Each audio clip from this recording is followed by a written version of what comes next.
riders, warm welcome to Horse Talk. And the topic for this live is 5 ways that you can try to make your horse braver and more confident. So, if you have a horse who is unpredictable, spooking, isn't focused, is unfocused, and maybe also bolts and bucks and shows other signs of anxiety, and you're not really sure what to do to help your horse become braver and more confident, then you better listen in because now you get 5 tips that will make your anxious horse braver and more confident. And I'm just starting right with it. Like tip number 1 is desensitizing your horse. And I know there are a lot of trainers out there saying that, desensitizing is bad and they are not desensitizing, although they might actually be desensitizing. But, you can desensitize a horse in very many ways. But desensitizing a horse is not the same as flooding the horse. Those are two different things. And to be able to desensitize a horse without flooding the horse, we just need to be a bit mindful of their body language and also be mindful of us not making the horse stand still while we are waving stuff around them, but we actually give the horse an opportunity to, move and run off. And we also, of course, need to then take the scary stuff away when the horse is relaxing. And that's the whole clue because it teaches horses that being relaxed takes scary stuff away, which is actually also true because most of the stuff horses are scared of aren't, after all, that scary. It's just in the horse's mind. So it's a very, very good way of, basically teaching horses that if you relax, the scary stuff goes away. And it's also a great way to prepare horses for stuff that we might encounter when going to clinics and shows and trailer rides, like sounds and touch and unfamiliar ground layer. So definitely my number 1 there is desensitizing because it also teaches horses what means something and what doesn't mean something. So for instance, I'm not mounting a horse unless I know that flapping the stirrups, that horse knows that flapping the stirrups doesn't mean go faster. Because as a flapping stirrup, it's probably going to happen, one time in this horse's life. And I want to teach that horse that flapping stirrups doesn't mean anything. But I also want to teach the horse that my leg aid actually means something. Yes, so this is very, very beneficial for horses who are anxious. It is actually therapy, as long as we are not flooding the horse. Yes. And I actually have a blog about this on ridelikeaviking.com/blog, who is called Make Your Spooking Horse Braver. And that's also where I show a video of how you can desensitize your horse in a way that doesn't flood your horse. Yes. But there are other ways of desensitizing horses than just, doing groundwork and stuff that desensitizes them. A way of desensitizing horses to, for instance, traffic would be to put the horse in a pasture nearby a road with traffic. So that's going to desensitize the horse to the traffic because there's going to be traffic by the horse. And the horse is going to start to ignore it. And another way to desensitize horses that I really love doing is to bring them along as a hand horse to go ponying. And especially if I'm then riding, a confident horse, that horse that I bring ponying is going to learn how to behave in different situations from the horse who is confident. And it's going to get different experiences and learn that, creeks aren't dangerous, without us necessarily needing to ride the horse through it, but, they can just come along and get some life experiences. Yes. So let me know in the comments below if you have desensitized your horse. And if your horse is anxious and spooking, definitely look into that. And you can do it on the blog. You will get a very good method for doing it without flooding your horse. Yes.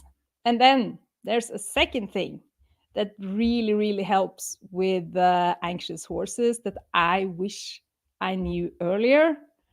And that is to rather give choices than controlling them.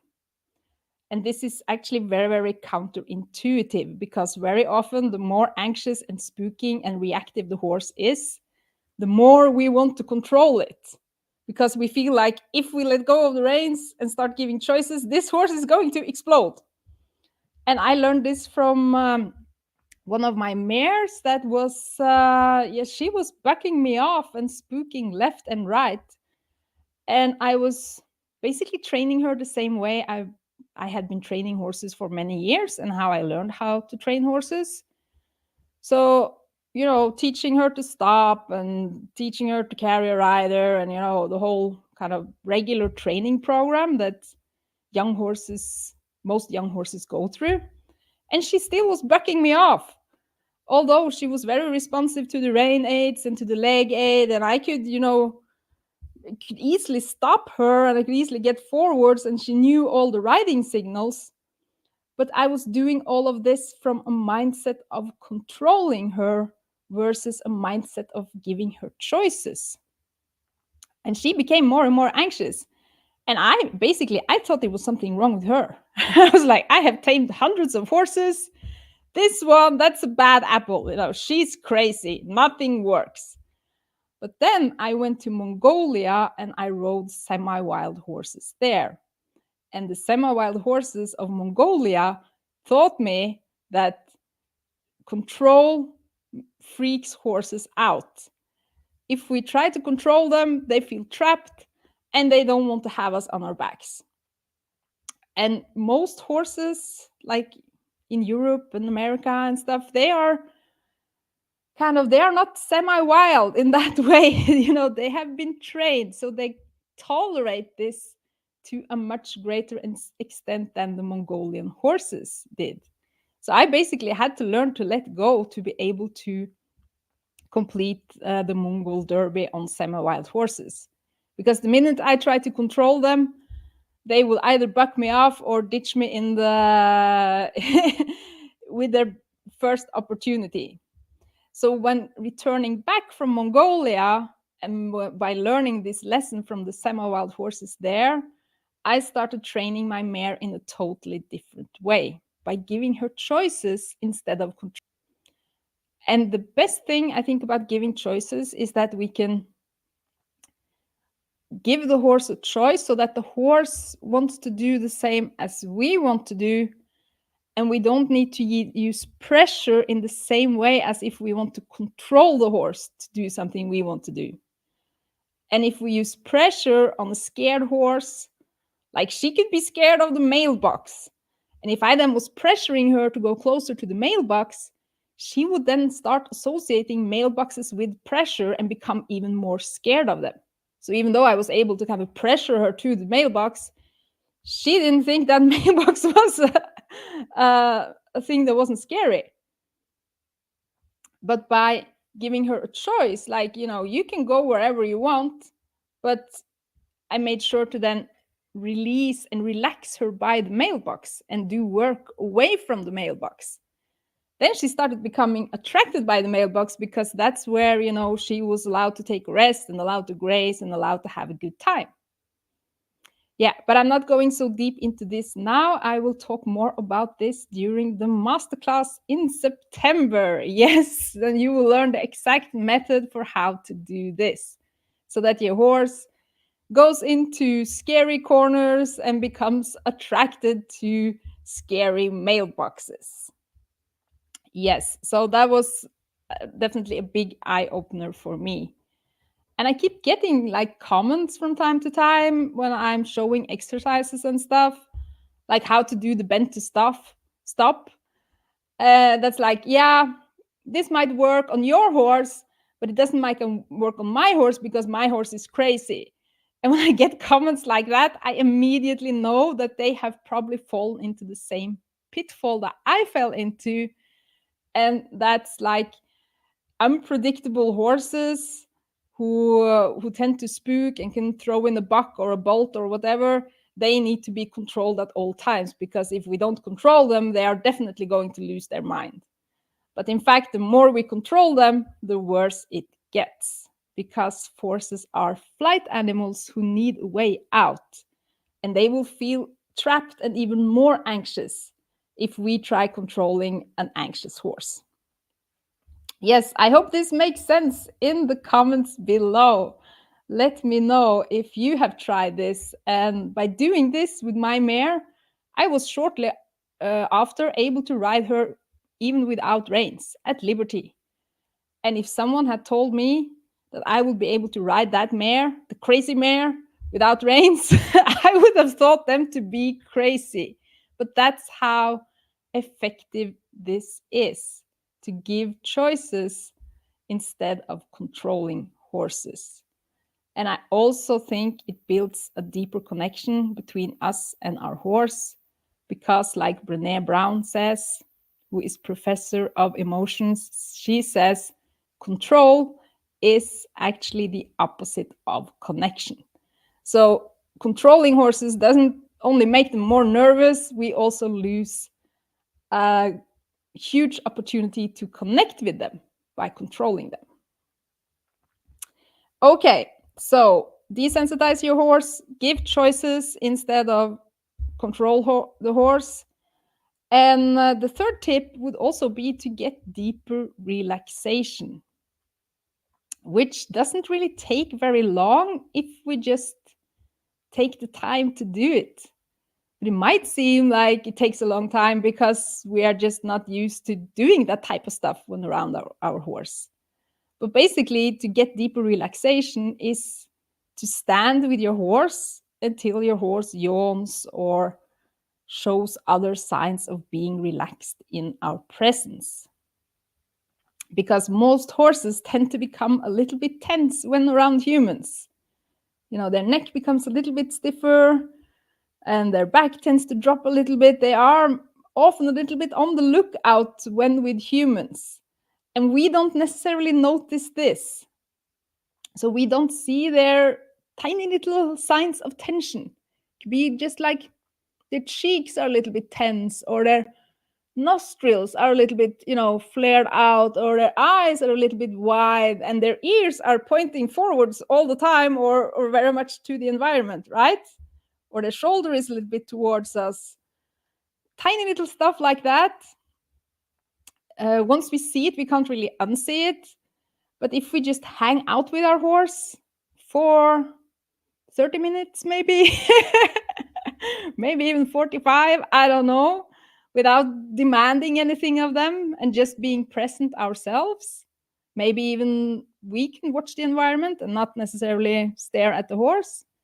These horses tend to, lower their neck, they start breathing deeper, and eventually many of them will, give a little yawn and a letdown. And that's, after all, a deeper relaxation than just standing still together with our human, or standing in the cross ties, or whatever is going on. I don't know. But, take the time to wait out a yawn, which is also going to, release tension in the horse's jaws, which they tend to hold quite a bit of tension in their jaws. And once they learn this, they actually start doing it themselves. Yeah, because horses feel good when they are relaxed. So, in fact, helping an anxious horse find relaxation is actually quite easy, because horses prefer being relaxed over being anxious. But they sometimes need a little bit help to get there. And if we can take the time it takes to get deeper relaxation when the horse is together with us, that's going to help these anxious horses a lot. So let me know in the comments below if you have done this with your anxious horse. Yes. And it's at least a great alternative to martingales and side reins and sharper bits, which yeah, is a dangerous path to go, further in. I think that's why sometimes these riding accidents tend to happen.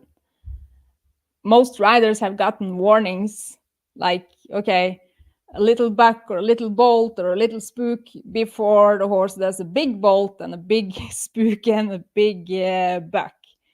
But we tend to, carry on instead of, taking these precautions, desensitize our horse, give choices instead of controlling them, and get deeper relaxation.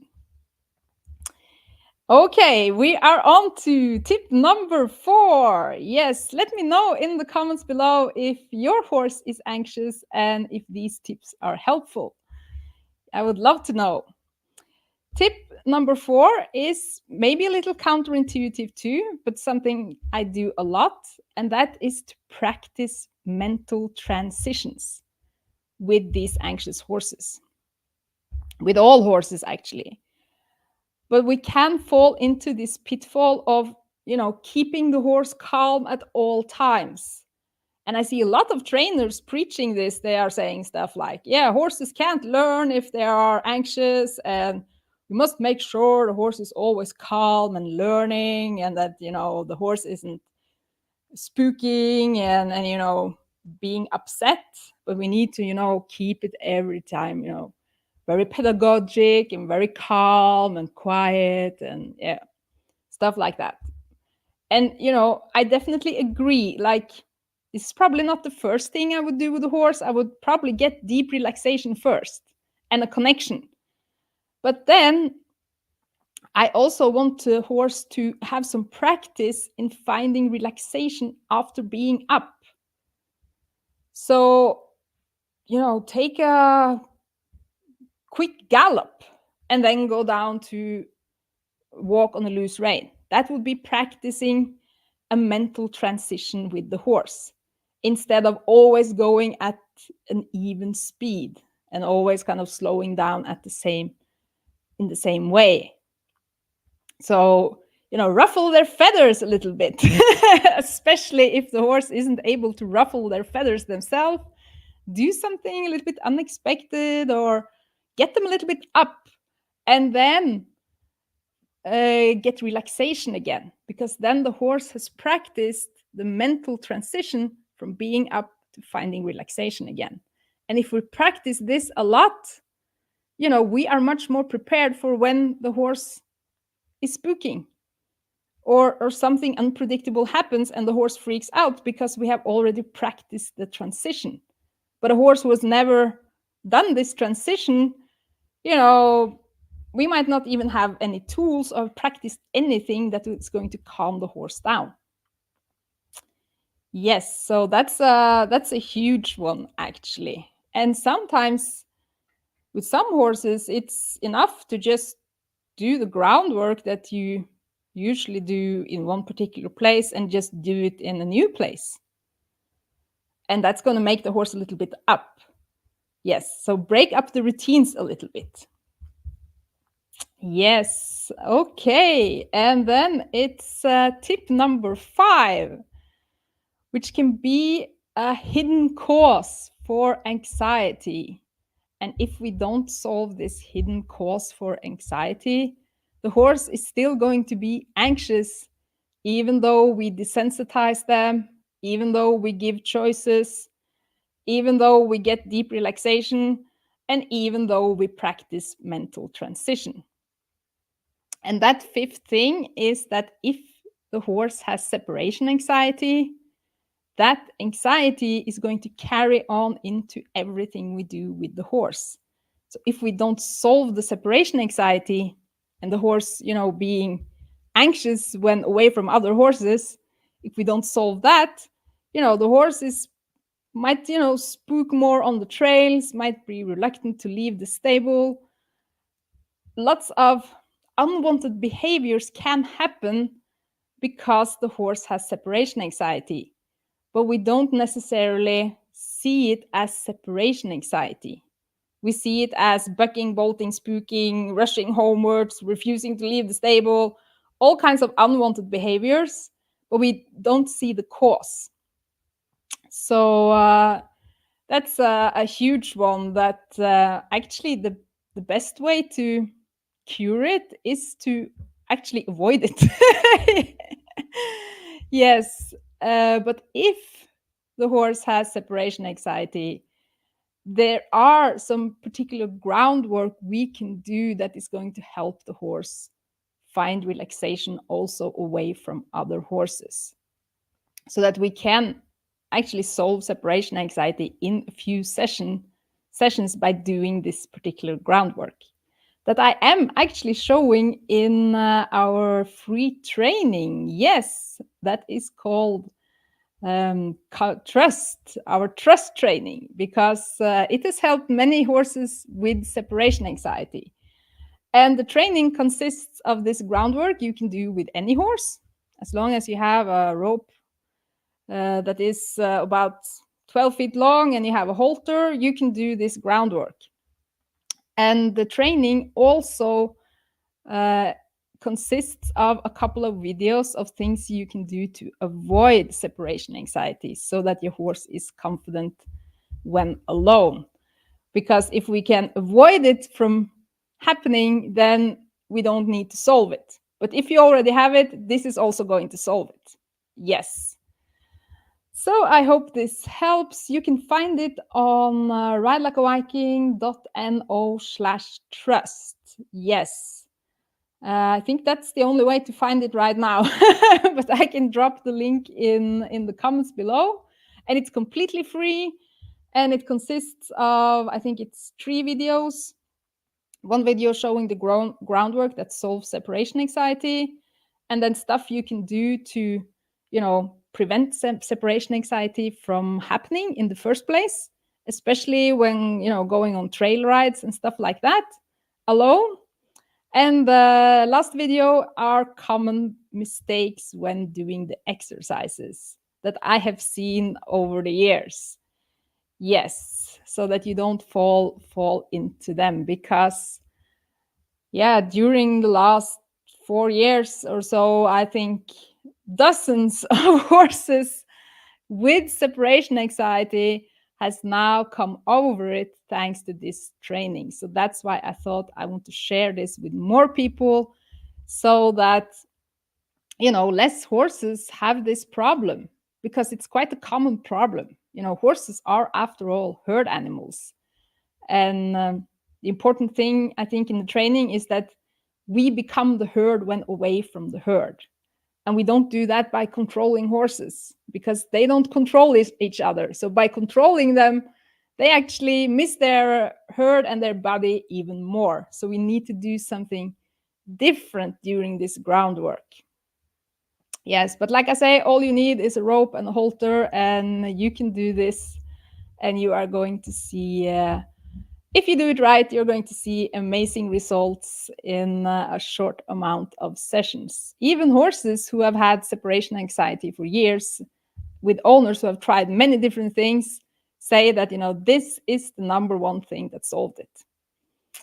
Yes, so I hope this helps. And Åsa has a questions. Your horses are on the yard to eat grass. Your horse doesn't want to go into the stable. But if I walk in without the lead rope and call, she comes in by herself. Yeah, good or bad. It's nice that she comes when you're calling, and that when she comes from self. That's great. But I also think it's important that horses respond to our signals. So I actually had a member, or I have still a member, and her mare did wonderfully in the Liberty work. They were doing matching steps, and the mare was following her everywhere, and she could whistle and her mare would come, and they had, this great connection and this great bond. But the mare did actually not know how to respond to pressure of the lead rope. So one time they were out walking in the park, the mare spooked and she broke free. because when the mare then spooked, the lead rope got tight. And since the mare didn't really know how to respond to a tight lead rope, she got even more scared and ran off. So I think it's wonderful that you have this bond with your horse also, that your horse is coming when called and that you can do stuff at liberty. But I think it would be great for you to make sure that if you give a signal, that actually something happens that you want to be happening. Because if not, you are actually desensitizing your horse to the signals. Or you could also end up, having a horse who freaks out when they're one time or the other experiences pressure on the lead rope and doesn't know how to get off of that pressure by stepping forwards. Yes, so if you pick up on the lead rope, you want your horse to take a step forward. Make sure the slack happens when the horse takes the step forward. If you want your horse to take the head off the grass and you wiggle the rope, make sure your horse takes the head off the grass before you stop wiggling the rope. If you ask for forward, make sure the horse goes forward. But also, I try to make sure that the horse already knows the cues and that what I want the horse to do becomes a very easy thing to do, especially to begin with. Yes. So maybe not when eating grass is the best opportunity to practice the signals, but practice them, without the grass there. And then when your horse knows the signals, then you can do them when there's also grass there. Okay. And you can also put pressure on the lead. And since she obviously comes when you're calling, if she doesn't understand the pressure, you can call on her and then she will come to you, right? But don't give a slack on the lead before she comes forwards, or else the horse will stand waiting for the slack when you come to her, or something else. So this is actually a little bit of a liberty problem. Yeah, we also need our horses to understand being tied and stuff. Yes, I at least prefer that. Yeah, so liberty is a great tool. Yes, so I hope this helps, Åsa. Keep up the great work. You have a great connection with your horse, that's for sure. And I know that you are going to solve this. So just think like, okay, where is the release? Yeah, because horses, they learn from the release of pressure and not the pressure in itself. Excellent. Yes, you can do this. I know. And I'm so impressed. If I was calling my horse when he was out grazing in the yard, he would probably continue grazing, to be honest. So what you're doing is amazing. Yes. Okay, thank you so much for watching this evening, and I hope to see you in the free training that solves separation anxiety that you can find on ridelikeaviking.no/trust. Okay, and Eva says that your mare that's 3 years old is on her own. Yes, you are practicing it, exactly. So that's very good, Eva. And that's also something I show in the video, that we can practice by having the horse alone from time to time. Yes, I don't say that horses are supposed to be kept alone. I like it when horses are kept in a herd, but like you do, Eva, from time to time, she's in at night on her own, eating hay. You are now preventing separation anxiety by actually practicing it. And by changing the routine just a little bit, we can come a very long way. Great work and great inspiration. Okay, hope to see you in the free training. And thank you so much for watching this evening. Bye for now.